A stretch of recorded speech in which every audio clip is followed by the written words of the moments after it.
I accidentally called the Queen Sexy Queen. When the soldiers laughed, the Queen blushed. The translator device buzzed against Jake Morrison's temple as he stood in the grand hall of the Vtheran flagship.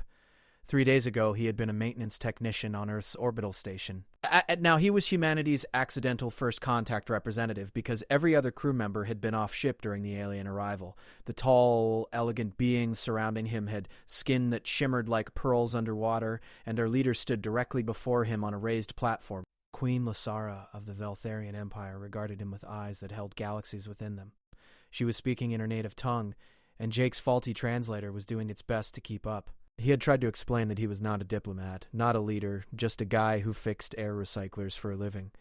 But the Vtharians had protocols, and those protocols demanded they speak with whoever greeted them first. The Queen's voice was melodic, formal. His translator hummed and spat out words. She was explaining something about territorial agreements and trade possibilities. Jake was supposed to respond with equal formality. He had been given a script by Earth's actual diplomats who were rushing through space to reach him but were still hours away. The words on his datapad were complex and official. He began reading them aloud, trying to match the Queen's dignified tone.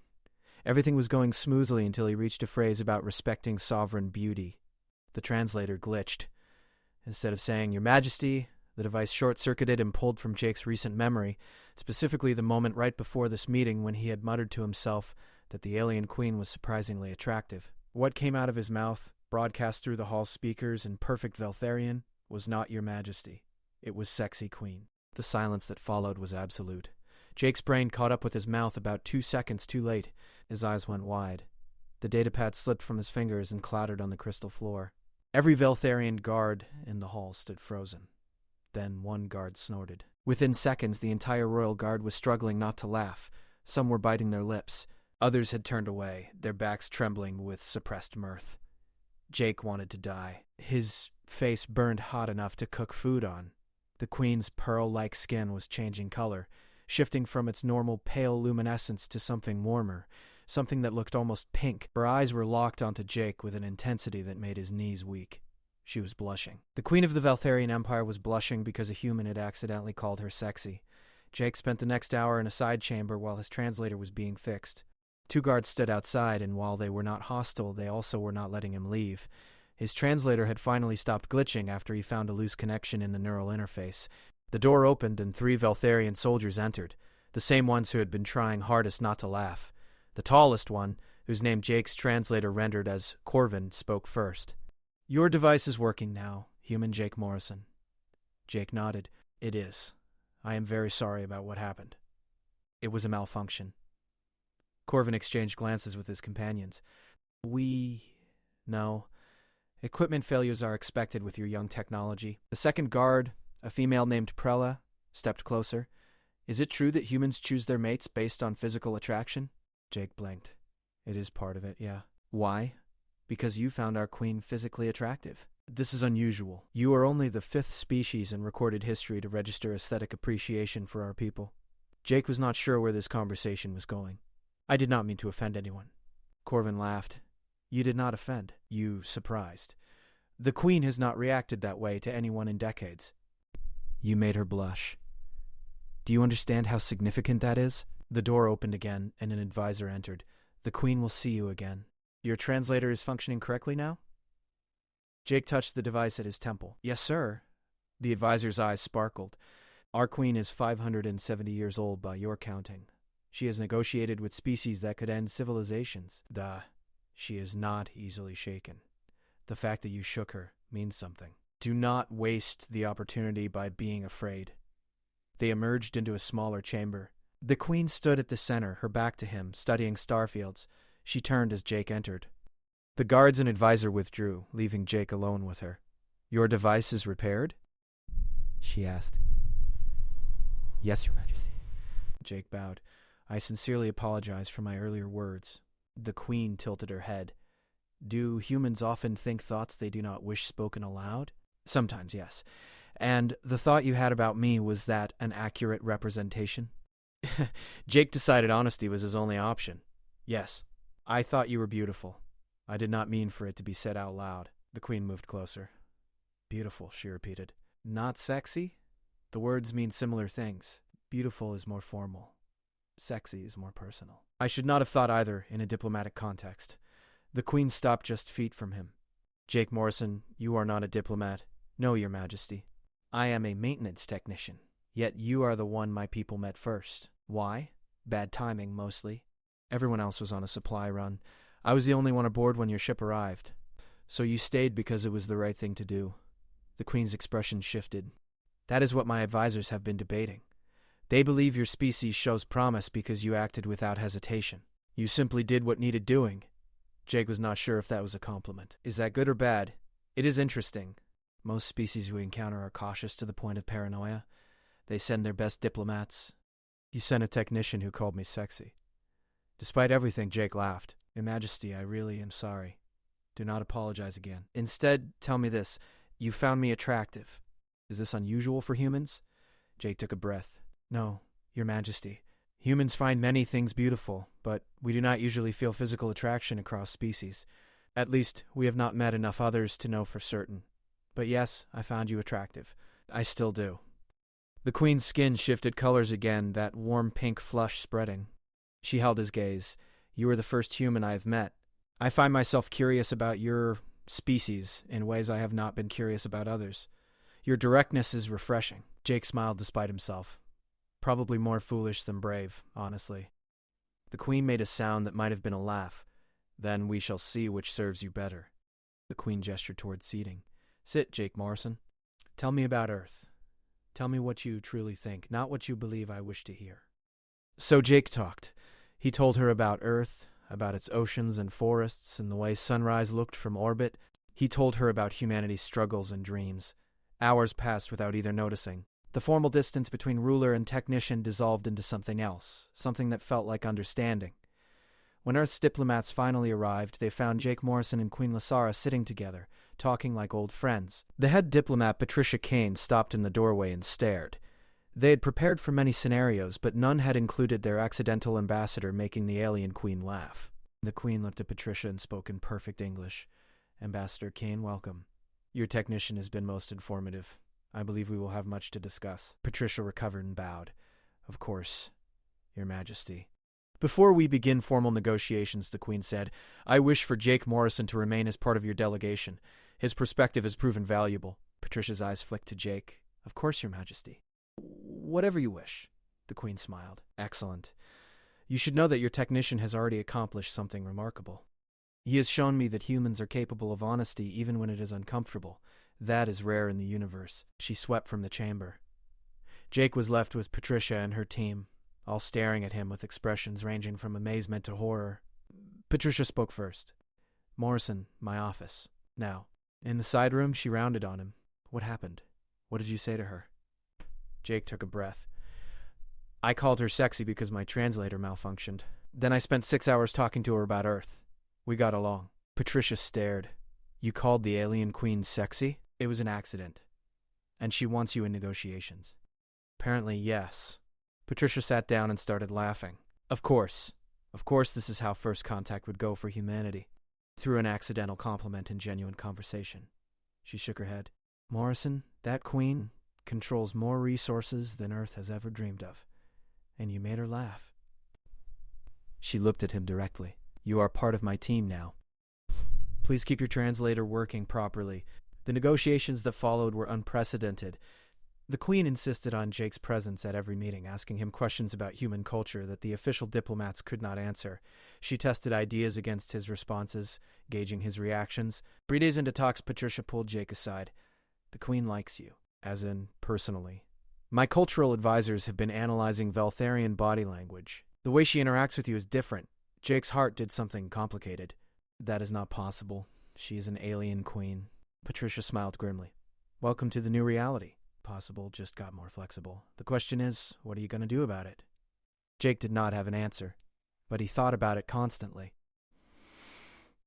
He watched the Queen during meetings, seeing her through this new lens, the way her eyes found his across rooms, the way she smiled at his comments, the way she asked him to stay after formal sessions ended. 10 days into first contact, the formal agreements were nearly complete. Trade routes, cultural exchanges, technological sharing. Earth would join the galactic community. It was everything the species had dreamed of. That night, Jake could not sleep. He stood in his quarters looking at stars, thinking about the Queen's laugh, the way she blushed, conversations that stretched long into ship's night. A chime indicated someone at his door. Jake opened it to find Queen Lysara standing there, alone. No guards, no advisors. "Your Majesty," Jake stammered. "Is something wrong? May I enter?" Jake stepped aside. She glided into his quarters. The door closed behind her. She looked suddenly uncertain. "I should not be here," she said quietly. "It is not proper for a queen to visit unannounced and unescorted." "Then why are you?" She turned to face him. "Because I find myself thinking of you constantly. Because every meeting is merely a chance to see you again. Because for the first time in 5 centuries I feel something beyond duty." She paused, her skin shifting through colors. "I am here because you called me sexy, and I have not stopped thinking about what it means." Jake's breath caught. "Your Majesty, I am nobody special." "You are Jake Morrison," she said, moving closer. "You fix machines. You speak your truth. You made me blush." "You are the first being in decades who has treated me like a person rather than a position." They stood close now. "I do not know what happens next," he admitted. "Nor I," the Queen said.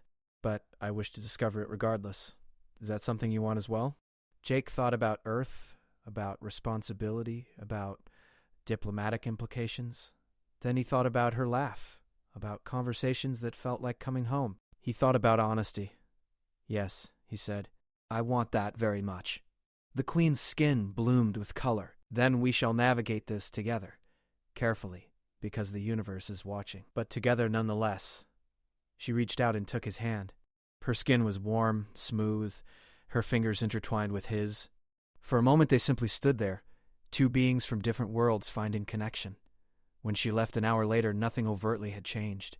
But everything had shifted, and Earth's diplomats were going to have to explain that first contact had resulted in not just an alliance, but potentially something much more personal and complicated than anyone had anticipated. The news reached Earth before official reports did. Someone had leaked information about Jake and the Queen. Within hours, every news network was running stories about the maintenance technician who had won the heart of an alien empress. Headlines ranged from romantic to ridiculous. Jake's family tried calling. He managed to send a message to his sister Claire, telling her he was fine. Claire sent back a single line. "You called an alien queen sexy and lived. I am never letting you forget this." Patricia Kane was dealing with chaos. The United Earth Council was demanding explanations. How had a technician ended up at the center of humanity's most important mission? What was the nature of his relationship with Queen Lysara? Patricia answered with patience, but privately she understood something the Council did not. Jake's presence was not a liability. It was why negotiations were succeeding. The Queen trusted Jake in ways she did not trust the official delegation. Removing him now would be diplomatic suicide. The Vtharians found the situation endlessly amusing. Corvin Prella and Thex had appointed themselves Jake's guides to Vtharian culture. They taught him greetings and customs, shared gossip about the royal court. "You have caused quite a stir," Corvin told him one evening in an observation lounge. The conservative factions believe the Queen is being too familiar with an inferior species. The progressive factions think this is bridge building the Empire needs. Everyone else is entertained. "What does the Queen think?" Jake asked. Prella grinned. "She thinks everyone needs to mind their own business." Those were not her exact words, but that was the meaning. Thex's tone turned serious. "We think you are good for her. We have served in the Royal Guard for 40 years. We have never seen her smile as much as she has since you arrived. Power is lonely. You make her less lonely? That is worth more than treaties." 2 weeks into the mission, the formal agreements were signed. Earth was now officially part of the Galactic Cooperative. It was a massive achievement. But the signing was not the end. Queen Lysara announced she would be visiting Earth personally, a gesture that shocked her advisors. Vtharian queens did not visit newly contacted species, but Lysara was adamant. She wished to see Earth, and everyone knew who she wanted to see it with. Jake was given 3 days to return home and prepare. He took a fast shuttle to Earth, landing at the spaceport where he had trained years ago. Everything seemed smaller now after weeks aboard ships that crossed light years. His apartment was exactly as he had left it. He stood in his living room trying to process everything that had happened. 2 weeks ago he had been anonymous. Now reporters were camped outside his building, and an alien queen was coming to Earth, specifically to see him. Claire showed up that evening with pizza. She pulled him into a hug. "You okay?" "I have no idea," Jake admitted. They sat eating pizza while Jake told her everything. The conversations, the negotiations, the growing feelings he did not know how to handle. Claire listened without interrupting. When he finished, she was quiet. Then she said, "Do you love her?" Jake started to deny it, then stopped. "I do not know if it is love, but it could be. Given time, it could be. Then figure out if she feels the same," Claire said. "And if she does, figure out if you can build something real. Because, Jake, this is not just about you. If this works, if you two make this happen, it will change everything. Humans and aliens do not fall in love. Except maybe now they do." "I know," Jake said quietly. Queen Lysara arrived on Earth with a fleet that made the Council nervous despite the alliance. She brought advisors, guards, diplomatic personnel, but when she descended from her flagship, she came alone to meet Jake. They met at the orbital station where Jake had worked, the place where this had all started. The station was empty now, cleared for security. Just the two of them and Earth spinning in the dark. "This is where you worked," she said. "Where you fixed machines." "Every day for 3 years," Jake confirmed. "It was not glamorous, but I loved it. Being up here, above the world, it felt important." The Queen moved beside him, looking at Earth. "Your planet is beautiful. All that blue. Most of the planet is ocean," Jake explained. "Life started there billions of years ago. The Vtharians have a similar origin," she said softly. "We evolved in glowing seas. Perhaps that is why our skin carries light, an evolutionary memory of home." They stood watching Earth rotate. Jake was hyper-aware of her presence, the warmth of her. He wanted to reach for her hand but was not sure if that was appropriate. She solved the problem by reaching for him first. Her fingers found his, intertwining gently. They held hands and watched the world turn. "I was afraid," she said eventually, "when I decided to come here. I was afraid that what I felt aboard my ship was just novelty. I thought when I saw your world, the feeling would fade." "And now?" Jake asked. "Now I am more afraid because the feeling has grown." She turned to face him. "Jake Morrison, I am a queen. I have responsibilities that span light years. What I feel for you is impossible in every practical sense, and yet I cannot stop feeling it." Jake met her galaxy eyes. "I am a maintenance technician. I have nothing to offer someone like you except myself, and that feels impossibly inadequate." The Queen's skin shifted through colors. "You offer yourself. Your honesty. Your kindness. The way you see me as Lysara rather than Queen. Do you know how precious that is?" "So what do we do?" Jake asked. "Because I feel the same way, and I do not know how to make this work, but I want to try." "We start simple," Lysara said. "We spend time together when we can. We learn each other. We let this grow and see where it leads. It will be complicated. There will be politics and scrutiny and obstacles, but if we want this enough, we find a way." Jake pulled her closer, and she came willingly. They stood together while Earth turned below and stars blazed above. It was not a kiss, not yet, but it was a promise. They would try. They would fight for this connection across species and space. What nobody told you about first contact, Jake thought, was that it was not really about species or technology. It was about individuals finding connection, about one person calling another sexy and accidentally starting something that could change the galaxy. From Earth, celebrations erupted as news spread. Humanity had caught the attention of one of the galaxy's greatest powers. The future suddenly looked brighter. But in that observation deck, Jake and Lysara were not thinking about the future of species or galactic history. They were thinking about each other, about the impossible chance that had brought them together. Sometimes the universe had a sense of humor, but sometimes it also had a sense of romance. And if a maintenance technician and an alien queen wanted to prove that love could transcend stars, the universe was willing to watch and see what happened. The months that followed were a careful dance of public appearances and private moments. Queen Lysara remained on Earth for 2 weeks, attending functions with world leaders and visiting sites of human achievement. But she made time, always, to see Jake. They met in quiet places, away from cameras. They walked through forests that Lysara found fascinatingly chaotic. They sat by oceans and talked about their lives, dreams, fears. Jake learned that being a queen was lonelier than he imagined. Lysara had not chosen her position. She had been born into it, shaped by it, defined by it for 5 centuries. She had advisors and millions of subjects, but few true friends. The weight of her crown was immense. Lysara learned that humans were more complex than she expected. Jake showed her the contradictions of his species, The art and war, the compassion and cruelty. She met his family, including Claire, who interrogated her with suspicion before deciding the alien queen was acceptable. She ate human food. She laughed more in those 2 weeks than she had in years. The media analyzed every interaction. Conservative groups on both Earth and in the Vtheran Empire spoke out against the relationship. Progressive groups championed it. Most people were fascinated. Patricia watched it all with weary patience, managing a situation that had escaped her control. She had calls with council members who wanted her to encourage the relationship for political gain, and others who wanted her to end it. She ignored both and focused on keeping negotiations moving forward. Because while Jake and Lysara were becoming the galaxy's most talked-about couple, actual work was happening. Trade agreements were being finalized. Cultural exchange programs were being established. Human scientists were learning from Vtheran technology.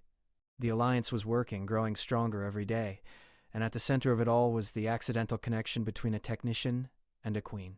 When Lysara's time on Earth ended, she invited Jake to visit the Vtheran homeworld. The council debated for hours before agreeing. Jake would go as an official cultural ambassador. But everyone knew the real reason. The trip to Vthara took 3 days. Jake spent that time learning more about Vtheran culture from Corvin, Prella, and Thex. They taught him protocols, explained social hierarchies, warned him about noble families to watch out for. "You are entering dangerous territory," Corvin said seriously. "The Queen's affection for you is obvious. That makes you valuable to her allies and a target for her enemies." "I thought this was a peaceful empire," Jake said. "It is," Prella confirmed. "But peace does not mean everyone agrees. There are factions that want the Queen to marry into another powerful Vtheran family. There are factions that think she should remain unmarried. And now there are factions that see you as either opportunity or threat." "What do you see me as?" Jake asked. Thex grinned. "We see you as the idiot who called our queen sexy and made it work. That takes luck or courage. Either way, we like you. So we will help you survive court politics." Vthara was beautiful in ways Earth was not. The planet's oceans really did glow at night. Massive blooms of bioluminescent life turning seas into fields of living light. Cities were built vertically, towers stretching into clouds, connected by bridges that seemed to float. The architecture existed in extra-dimensional space, buildings that should not fit their footprints but did. The royal palace was at the planet's equator, built into a mountain facing a glowing sea. It was massive, ancient, absolutely stunning. Jake felt incredibly small walking through halls that had witnessed 5,000 years of history. Queen Lysara met him in a private garden overlooking the ocean. She was dressed in formal robes, but her expression when she saw him was pure joy. She dismissed her guards, leaving them alone among flowering plants that hummed like distant singing. "Welcome to my home," she said. Jake looked at the alien beauty, then back at her. "It is incredible. Thank you for inviting me. Thank you for coming." Lysara moved closer, taking his hands. "I know this is overwhelming, but I wanted you to see where I come from." "You are still you," Jake said simply. "Queen or not, here or on Earth, you are still Lysara." Her skin bloomed with color. "That is why I needed you here. Everyone else sees the crown first. You see me." They walked through the garden as evening fell and the ocean began to glow. Lysara told him about growing up in the palace, about expectations and loneliness. Jake told her about his childhood, about dreaming of stars from a planet that had barely begun exploring them. "What happens now?" Jake asked as they stood watching light dance on water. "We have admitted what we feel. The galaxy knows. But how do we actually build something real?" Carefully, Lysara said. "Slowly. We learn to navigate the politics and distance and obstacles, and I will have to return to my duties. You will have work on Earth. But we make time. We communicate. We fight for this when we need to. What if it is not enough?" Jake asked quietly. Lysara turned to face him. "Then we will have tried. And that will be more than most beings ever get. But Jake, I have lived for centuries. I have seen empires rise and fall. I have commanded fleets and negotiated with powers beyond imagining. And I have never felt about anyone the way I feel about you. So I am willing to fight for this. The question is, are you?" Jake thought about his simple life on Earth, about fixing machines and dreaming small dreams. He thought about how one malfunction had led to this moment. He thought about the easy path and the hard path. The choice was obvious. "I am willing to fight for it too," Jake said. "I am terrified and out of my depth and probably making the worst decision. But yes, I am all in." Lysara smiled, that genuine expression that transformed her. "Then let us see what we can build together." She leaned in, and Jake met her halfway. Their first kiss was soft, tentative, two beings learning each other. Her lips were warmer than human lips, and there was a faint electric tingle where their skin touched. But beneath differences, the feeling was universal. Connection. Affection. The beginning of something profound. When they pulled apart, the garden seemed brighter. Lysara's skin was shifting through every color, an emotional display she could not control and did not try to hide. "I have wanted to do that since you first called me sexy," she admitted, laughing. Jake laughed too. "That was the best malfunction my translator ever had." They stood together as night deepened and the ocean's glow intensified. Somewhere in the palace, advisors were probably panicking. Somewhere on Earth, Jake's family was probably worrying. Somewhere in the galaxy, countless beings were watching this unprecedented romance unfold. But in that moment, none of it mattered. There was just Jake and Lysara, two people who had found each other across stars, proving that connection was possible anywhere if you were brave enough to try. The years that followed were not easy. Long-distance relationships were hard when both parties were human and on the same planet. Adding light years and species differences in galactic politics made it exponentially more difficult. There were times when Jake thought it might be impossible, when obstacles seemed too great and sacrifices too large. But they persisted. Jake split his time between Earth and Vtheran, learning to navigate both worlds. He was no longer a simple maintenance technician. He had become something new, a bridge between species, a symbol of what was possible. He spoke at conferences. He advised on cultural programs. He became, accidentally and reluctantly, important. Lysara faced her own challenges. Conservative factions in her court never fully accepted Jake. There were attempts to undermine their relationship, political maneuvers designed to pull them apart. But Lysara had ruled for centuries. She knew how to play the long game. She made alliances, shifted power structures, slowly built support for a future that included Jake Morrison at her side. 5 years after that first meeting, they made it official. The ceremony was held on a neutral station in space, attended by representatives from every species in the Galactic Cooperative. It was part human wedding, part Vtheran bonding ritual, entirely unprecedented. Jake wore a suit incorporating Vtheran design. Lysara wore robes blending Earth flowers with Vtheran light crystals. Patricia Kane, now Earth's ambassador to the Galactic Cooperative, gave a speech about bridges and possibilities. Corvin Prela and Thex served as honor guards, grinning through the ceremony. Claire cried, which she later denied. Lysara's advisors looked resigned but not entirely unhappy. The galaxy watched and wondered what would come next. What came next was simple. They built a life together. Not an easy life, not a simple one, but a real one. They learned each other's languages literally and figuratively. They fought and made up. They celebrated victories and mourned losses. They grew together in ways neither had expected but both treasured. Jake never stopped being amazed that one translator malfunction had led to this. Lysara never stopped appreciating the human who had seen her as a person before a queen. Together, they proved that love was not bound by species or planet, that connection could form anywhere if you were honest and brave and willing to try, and somewhere in the galaxy, other beings watched and learned. Human-Vtheran relationships became more common. Other species started forming their own cross-cultural bonds. The rigid boundaries between peoples began to soften. It did not happen quickly, and it did not happen without resistance, but it happened. All because a maintenance technician had accidentally called an alien queen sexy, and instead of causing an interstellar incident, it had started a revolution. Years later, when historians studied the period of great integration that transformed galactic civilization, they would point to treaties and technologies and cultural shifts. But those who had been there knew the truth. It had started with a blush, a laugh, and two people brave enough to reach across the darkness between stars. Jake Morrison, former maintenance technician and now the Queen's consort, stood on a balcony overlooking the glowing seas of Vtheran. Lysara stood beside him, her hand in his, their future bright and uncertain and full of possibility. Behind them, two civilizations mingled at a celebration marking the 10th anniversary of first contact. "Still think your translator malfunctioning was bad luck?" Lysara asked, a smile on her voice. Jake squeezed her hand, remembering that terrifying moment when his world turned upside down. Looking back, I think it was the best luck I ever had. Lysara leaned against him, her warmth familiar now. Perhaps the universe knew what it was doing. Perhaps it did, Jake agreed. Or perhaps we just made the best of an impossible situation. Either way, Lysara said softly, I am glad it happened. I am glad you called me sexy. I am glad you made me blush. I am glad for all of it. Jake turned to face her fully, this incredible being who had chosen him out of all possibilities in the universe. "Even after everything, I still think you are sexy," he said with a grin. Lysara laughed, that musical sound he never tired of hearing, and her skin bloomed with color. "Good," she said, "'cause you are stuck with me now." "Best malfunction ever," Jake said, and kissed his wife while two civilizations celebrated below and stars shone bright above, witnessing the impossible thing they had built together. In the end, First Contact had not been about protocols or treaties or careful maneuvering. It had been about one moment of honest, embarrassing humanity and an alien queen who had found that honesty more valuable than all the careful words in the galaxy. It had been about taking a chance on connection even when logic said it was impossible. And it had worked. Against all odds, it had worked. The maintenance technician and the queen lived happily ever after, as impossible as that seemed. But then, they had built their entire relationship on impossible things. What was one more?